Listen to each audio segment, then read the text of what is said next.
సాయంకాల సమయములో సంధ్యాదీపారాధనలో వచ్చును తల్లి మహాలక్ష్మి, వచ్చును తల్లి వరలక్ష్మి.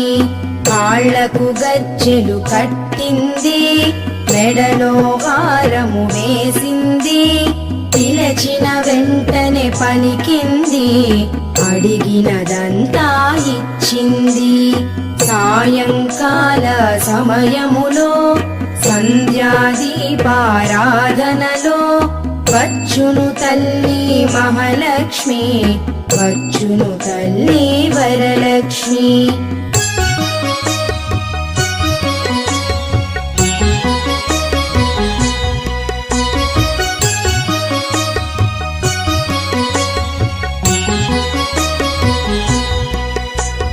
ధనముల